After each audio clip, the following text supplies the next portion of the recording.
Buenas tardes. Vamos a orar, pero antes de ello, de orar, me gustaría que también tomaran sus Biblias y busquen la cita bíblica en Proverbios, capítulo número 23. Proverbios, capítulo 23. Más o menos del versículo 15 en adelante, mantengan su Biblia abierta. El propósito es únicamente para contextualizarlos en esa cita bíblica conforme yo vaya desarrollando el mensaje y que ustedes lo puedan tener a la mano, porque de ahí vamos a meditar en algunos versículos que va enfocado hacia los jóvenes. Y no solamente a los jóvenes, sino para todos. Ténganlo disponible, su Biblia en mano, por favor, y vamos a orar. Oremos. Padre, en el nombre de Jesús, en este mediodía te damos gracias. Para nosotros es un día especial, Señor. Es especial porque Génesis le permite cumplir un año más de vida y también culminar una etapa de su vida, pero también iniciar otra. Te damos gracias porque nos vas a permitir compartir el mensaje de tu palabra, reconociendo y sabiendo también que el compartir el mensaje conlleva responsabilidad, es un gran compromiso de poder dar una enseñanza bíblica y sobre todo una predicación expositiva, Padre. Te damos gracias en el nombre de Jesús por este mensaje.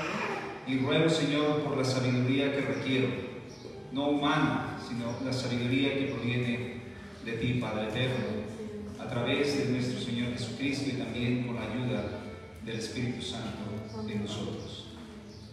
Te lo ruego, Padre, que me ayudes y que también la iglesia, Señor, esté despierta, no solamente físicamente, sino espiritualmente, Señor, para poder recibir la palabra, entender la palabra, Señor. Oro en el nombre de Jesús. Amén. Bueno, el título del mensaje, Dame tu corazón. Y parte de los cantos, o el segundo canto que entonábamos, pues iba muy alusivo a este Proverbios, capítulo número 23. Y es un proverbio, si usted lo lee en casa detenidamente, se dará cuenta de tantas cosas que menciona para bien y cómo confronta no solamente la vida de los jóvenes como la vida de Génesis, sino la vida de cada uno de nosotros, que la palabra de Dios se aplica para todos nosotros verdaderamente, hermanos. Por eso en Proverbios capítulo número 23, versículo número 26, se escucha lo que dice: dame, y luego dice, hijo mío, tu corazón. Y esta expresión de quien escribió el libro de Proverbios, que la mayoría de los proverbios o en sí los escribió Salomón, el escribir de esta manera como hijo mío es como si estuviese hablando Dios mismo hacia nosotros. Dame, hijo mío, tu corazón. ¿Qué es lo que Dios requiere de nuestra vida? Nuestro corazón.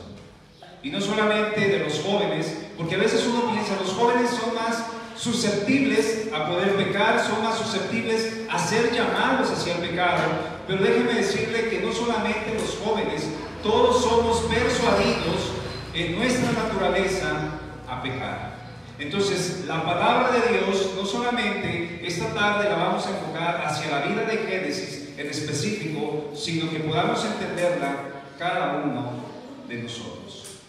Hay un dicho muy popular que yo sé que en más de alguna ocasión usted lo ha dicho, lo ha escuchado, y se lo voy a decir cuál es.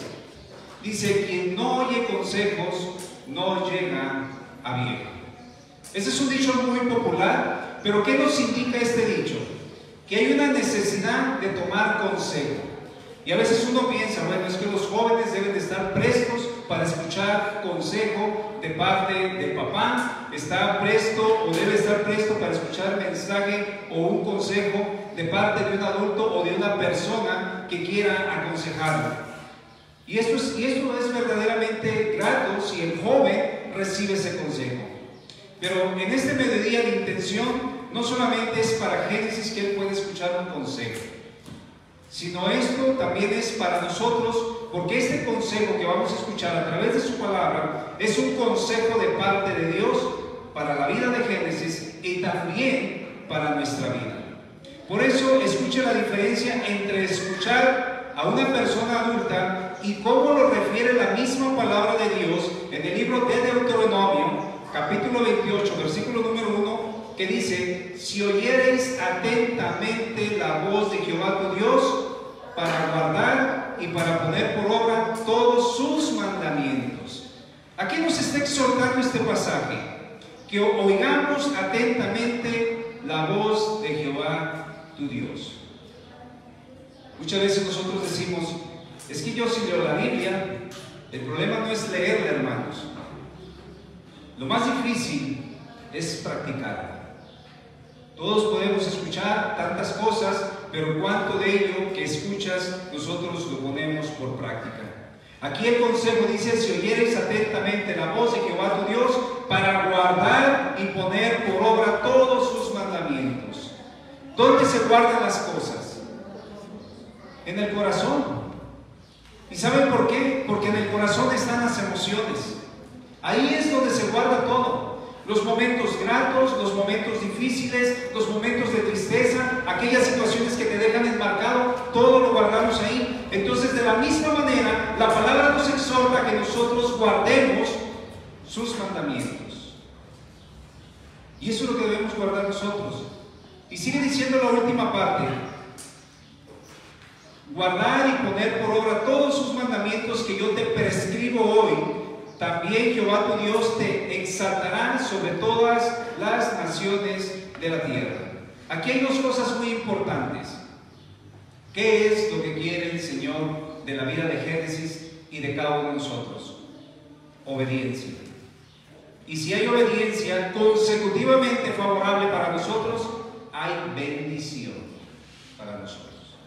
Entonces, el día de hoy, Génesis va a emprender una nueva etapa en su vida. Y esa nueva etapa es porque deja de lado la niñez para volverse un joven. Y puedo decir que en volverse un joven, él está en un despertar en todos los sentidos. Y todas aquellas cosas le llamarán la atención, pero algunas de ellas serán para un crecimiento espiritual, pero también otras serán para una autodestrucción. Génesis está en un momento de un parteaguas, donde puede tomar las cosas para bien, pero otras pueden perjudicar su misma vida. Pero ¿qué nos dice la palabra de Dios? Y esto lo escribió directamente el rey Salomón en Eclesiastés capítulo 11 versículo 9. Dice: alégrate, joven. ¿Pero cuándo? En tu juventud. Y dice: toma placer tu corazón en los días de tu adolescencia. Lo exhorta a que se alegre. Pero también después le dice, después de que se alegre, dice que ande en los caminos de tu corazón. ¿Cómo andará un joven en sus caminos? Hacia donde le indique su corazón. Y luego dice: y en la vista de tus ojos. Parece ser que Salomón lo está animando, lo está exhortando a los jóvenes a que hagan las cosas indebidas. Pero escuchen la última parte de Eclesiastés 11:9. Pero sabe que sobre todas estas cosas te juzgará Dios. Sobre todo lo que tú hagas, Dios te va a juzgar.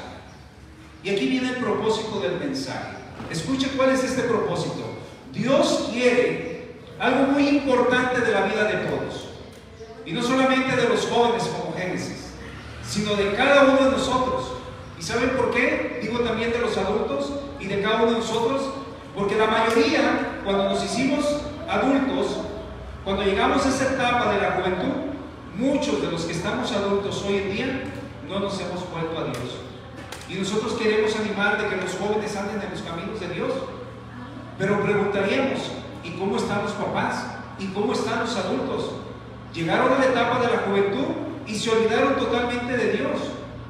Totalmente se olvidaron de Dios. Por eso, Proverbios 23:26 dice: dame, hijo mío, tu corazón y miren tus ojos por mis caminos. El Señor quiere nuestro corazón. Y una vez que nosotros le entreguemos nuestro corazón, quiere que caminemos por sus caminos.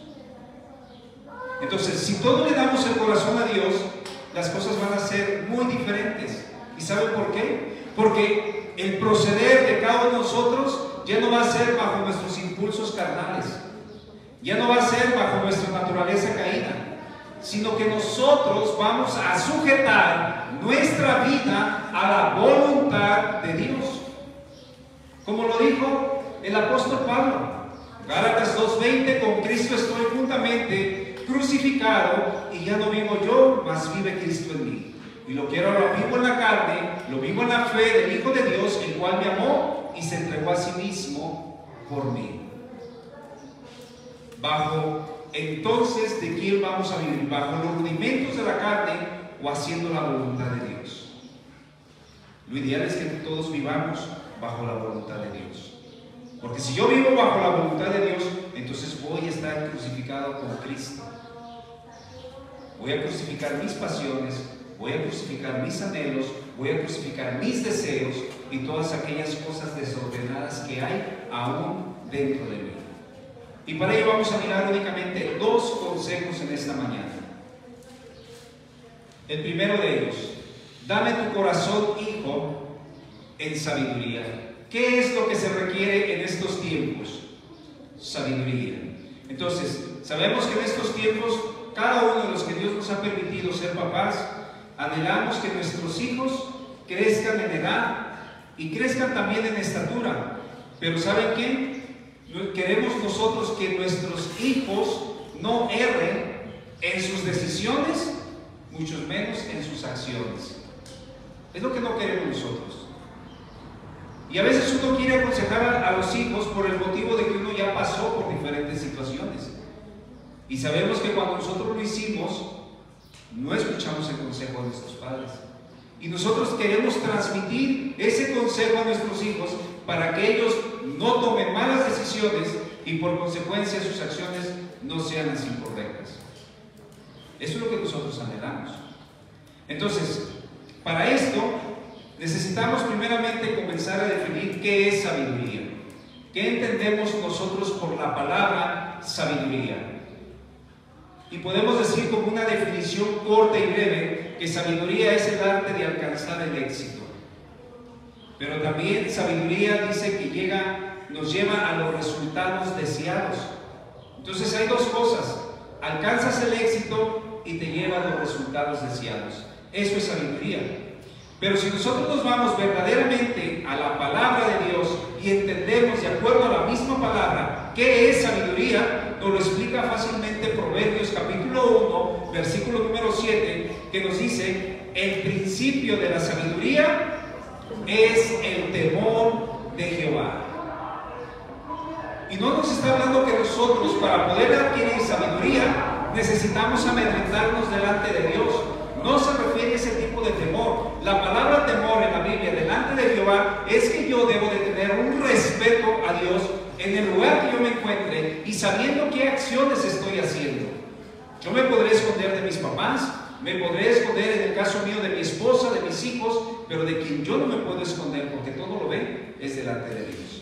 Entonces, el respeto que debe de haber delante de Dios, o ese temor reverente, es hacia Jehová, porque Él sí me está viendo. Eso es sabiduría, hermanos. Y eso es lo que nos está exhortando Proverbios capítulo 1, versículo 7. El principio de la sabiduría es el temor de Jehová. Y dice la segunda parte: los insensatos desprecian la sabiduría y la enseñanza. Yo creo que nadie quiere ser un insensato, un tonto.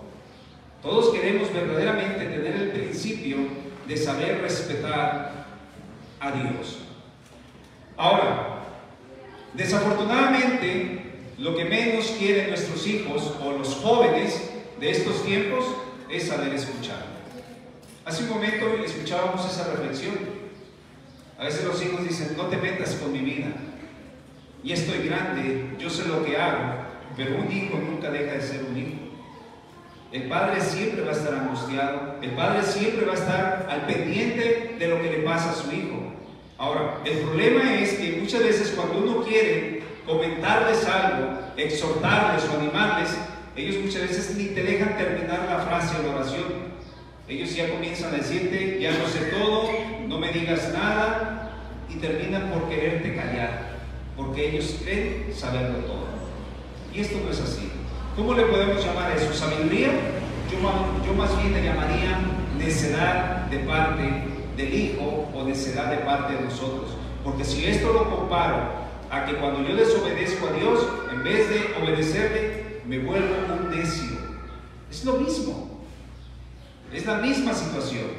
Por ello, el libro de Proverbios, escrito por el hombre más sabio del mundo, llamado Salomón, dijo esto en Proverbios 23:15: Hijo mío, si tu corazón fuere sabio, también a mí se me alegrará el corazón.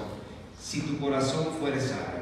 Aquí hay dos verdades principales. La primera de ellas: si el corazón de tu hijo, el que usted tiene en casa, si fuere sabio, o dicho de otra manera, ¿cómo podemos entender la palabra sabiduría? Si tu hijo fuese inteligente, tuviese conocimiento, tuviese la ciencia, pero no humana, sino de la que proviene de Dios, entonces él ha adquirido sabiduría no humana, sino sabiduría espiritual, y esto es satisfactorio. Si tu hijo aprende a escuchar, es que ha adquirido la sabiduría que proviene de Dios. La segunda verdad: si el hijo es sabio en su proceder en este mundo, eso le traerá satisfacción. ¿Pero a quién? ¿A él? Sí, pero ¿a quién más le traerá satisfacción? Y alegría al corazón de sus padres. ¿Quieres ver a un padre acongojado, triste, desesperado? El hijo es que está en rebeldía. Y eso no trae satisfacción ni alegría al corazón del padre. Pero si fuese un hijo sabio, escucha lo que dice el Salmo 127, del versículo 3 al 5. Herencia de Jehová son los hijos, cosa de estima el fruto del vientre. Fíjese cómo lo compara el salmista, como saetas. Cómo es un hijo como una flecha en la mano del valiente, en la mano del padre. Así debe de ser. Y luego dice: así son los hijos habidos en la juventud. Luego dice: bienaventurado, o sea, doblemente dichoso el hombre que llena su aljaba, o sea, el estuche donde guarda las flechas. ¿Pero de quién? De hijos, de ellos. Y luego dice: y no serán avergonzados.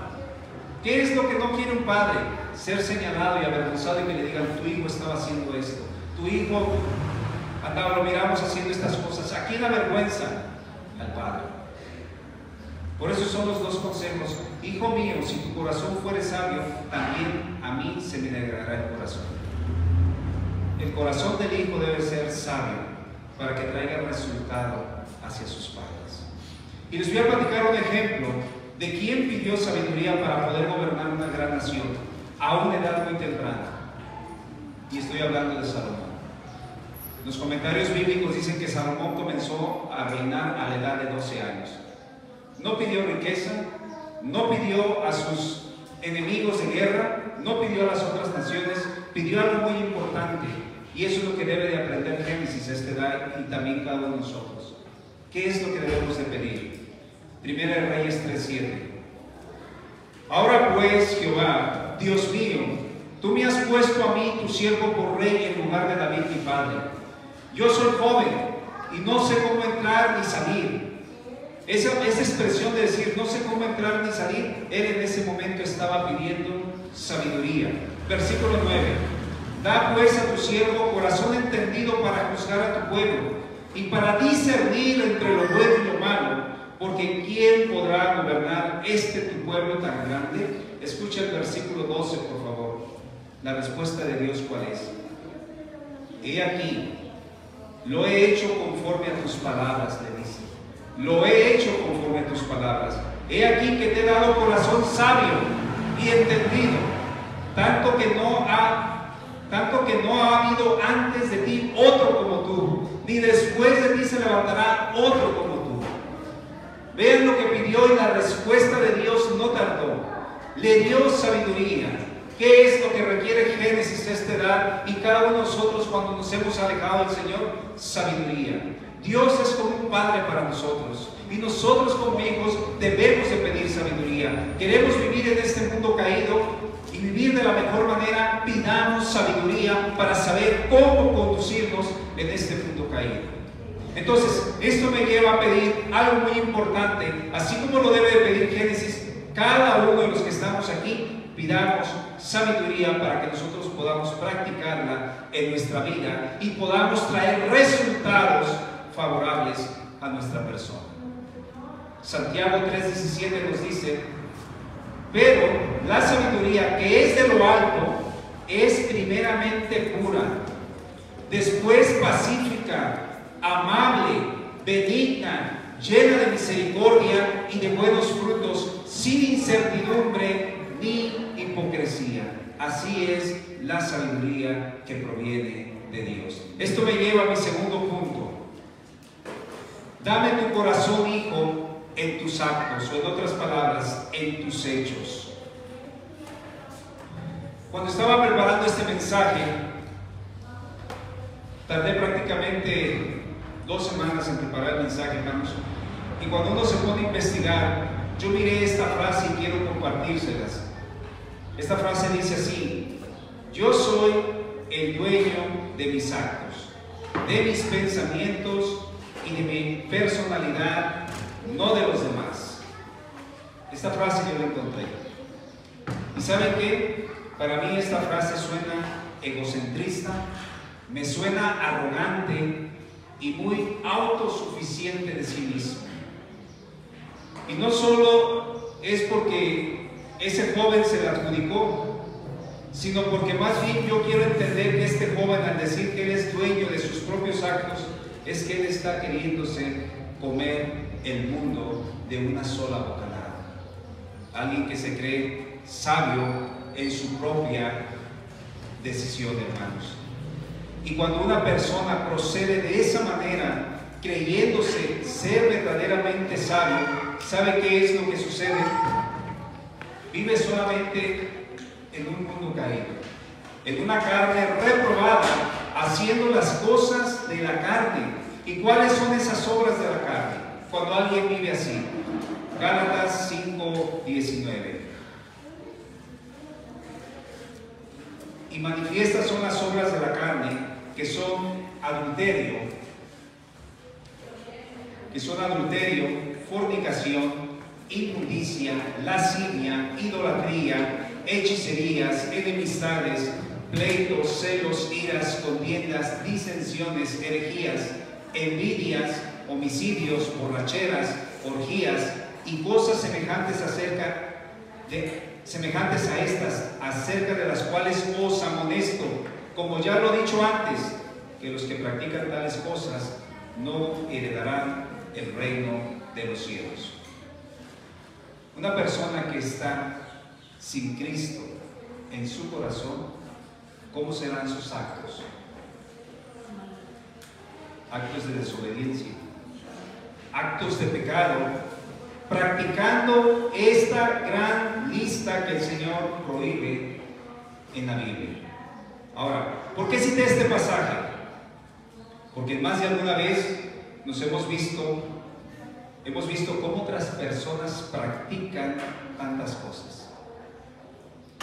Y cuando vemos esas personas que practican todo eso, y nosotros sabemos que es pecado, pero ¿qué sentimientos hay en nosotros cuando los vemos practicar eso? Debe de ser primeramente de aborrecimiento, no hacia ellos, hacia el pecado. Pero ¿qué pasaría si una persona del mundo que vive moralmente bien ve practicar a otra persona todos este tipo de actos ilícitos que señala este pasaje de Gálatas 5:19 hasta el número 21? ¿Qué es lo que sentiría él? Envidia. Envidia por decir, mira, él tan mal que anda, tantas cosas que ha hecho mal, mas sin embargo ahí está, mira, no le sucede nada. Por eso, Gálatas 5:21 dice, las envidias también no son buenas. No son nada buenas. Ahora, si yo me voy a Proverbios, capítulo 23, versículo 17, referente a los jóvenes, dice, no tenga tu corazón envidia. Génesis es un joven y va a ir despertando al paso del tiempo, pero la exhortación es que Génesis no tenga en su corazón envidia, que no anhele lo que los otros jóvenes están haciendo. porque los otros jóvenes que practican todas estas cosas, al final hay una perdición eterna para ellos. No tenga tu corazón envidia de los pecadores. Esa es la exhortación que te dice la misma palabra Génesis. Y no solamente a Génesis, a los que estamos aquí en esta tarde. Entonces, cuando usted es demasiado joven, muchas veces uno dice, me da envidia de la buena. ¿Han escuchado esta frase? Me da envidia de la buena. ¿Y habrá envidia de la buena? No. No hay ninguna expresión buena para decir, me da envidia de la buena, por el motivo de que todo esto simplemente lo está haciendo una persona que no tiene conocimiento de Dios en su vida. Por eso nos exhorta que tú y yo, Génesis, y los que estamos aquí, no tengamos envidia de los pecadores.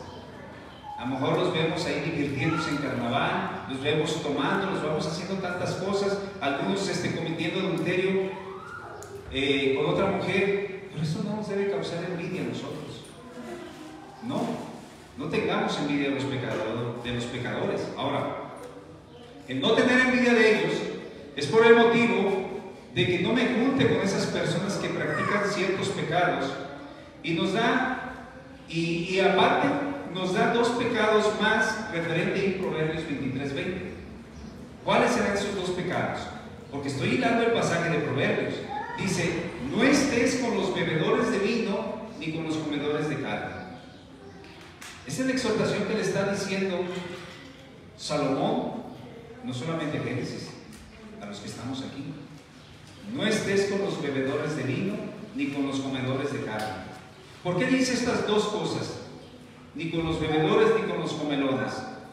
En otras palabras está diciendo, no seas conformista, que esos no sean tus anhelos de decir, yo quiero estar con ellos, yo quiero identificarme con ellos, yo quiero que me vean con ellos para que vean que soy igual a ellos. No. Ahora, los jóvenes de nuestros tiempos, ¿qué les podríamos prohibir aparte de estos dos pecados? De que no estén con los bebedores ni con los comelones. ¿Qué les podríamos prohibir hoy en día a los jóvenes?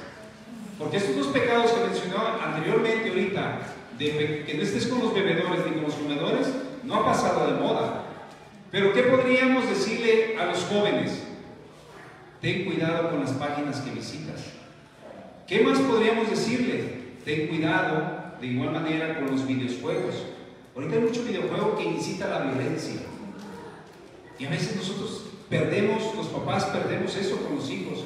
¿Qué más podríamos decirle? Ten cuidado con tus amistades, con las drogas, con la promiscuidad, etcétera. Podemos a lo mejor decir, ten cuidado con esto y otras cosas más. Entonces, el practicar alguno de estos pecados nos trae resultados a nuestra vida, que son actos deplorables que nos va a ir mal. Por eso Proverbios 23:21 nos dice, porque el bebedor y el comilón empobrecerán y el sueño hará vestir vestidos rotos. ¿Qué simboliza esto? Que las personas que hacen esto terminan por no tener objetivos ni metas en su vida. ¿Por qué? Porque los consumió el pecado, el alcohol, la droga, lo que sea, y los bloqueó totalmente, que solamente viven el momento y viven el día, nada más. Entonces, si nosotros vivimos de esta manera, no vamos a tener objetivos, no vamos a tener metas, y no habrá nada bueno en nosotros, ni en Génesis, ni en los que estamos aquí. ¿A dónde nos llevará esto? A un fracaso. A eso es lo que nos va a llevar, a un fracaso en todos los sentidos. Y para que usted me entienda esto, le quiero dar un ejemplo. Yo sé que usted ha leído en más de alguna ocasión quién era el hijo pródigo. ¿Qué es lo que hizo el hijo pródigo a una edad muy temprana? Él anheló en su corazón, porque en su corazón tuvo envidia, porque a lo mejor miró a los demás jóvenes cómo se divertían, por eso tuvo envidia, y anheló en su corazón entonces el vivir en pecado. Y esto lo llevó a él entonces a tener el atrevimiento y la rebeldía ante su padre, y hizo una petición inapropiada. ¿Qué es lo que hizo este joven? Lucas 15:12. Y el hijo menor de ellos, porque tenía dos, el hijo menor de ellos dijo a su padre, Padre, dame la parte de los bienes que me corresponden. Y él les repartió los bienes. ¿Qué es lo que estaba sucediendo? La naturaleza caída del hijo pródigo lo llevó a pedir su herencia, aún en vida de su padre. Esto no era correcto, el que pidiese en vida de su padre la herencia. Pero ¿qué hizo una vez que reunió todo aquello que le dio el padre de herencia? Lucas 15:13. No muchos días después, juntándolo todo, el hijo menor se fue muy lejos a una provincia apartada y allí desperdició sus bienes viviendo perdidamente. Aquí hay tres cosas muy importantes que hizo el hijo menor, pero estas tres cosas que hizo no eran favorables. ¿Qué hizo primeramente? Apartarse. Y no solamente se apartó de casa, se apartó de la familia y se apartó del lugar. ¿Qué más hizo? Se fue a malgastar su dinero. El malgastar su dinero, ¿qué mostró? Falta de sabiduría. Era un necio. Y por último, a vivir neciamente. Esa fue la consecuencia. Tres cosas que hizo el hijo pródigo: apartarse, malgastar su dinero y vivir neciamente. Entonces, el vivir neciamente, aquí yo preguntaría algo: ¿qué es lo que le faltó a ese joven derrochador? La sabiduría que proviene de Dios. Y le faltó esa sabiduría para poder encomendar sus actos o sus hechos delante de Dios. Y aquí viene entonces el consejo para vivir correctamente, no solamente Génesis, cada uno de nosotros. Proverbios 23:17, la parte B dice: antes persevera en el temor de Jehová todo el tiempo. ¿Cómo vas a estar bien delante de Dios? Perseverando. Una persona que persevera, a lo mejor cae, tropieza, resbala, pero ¿qué hace? Tiene la actitud de levantarse y de seguir caminando. Aquí nos está diciendo: persevera en el respeto delante de Jehová todo el tiempo.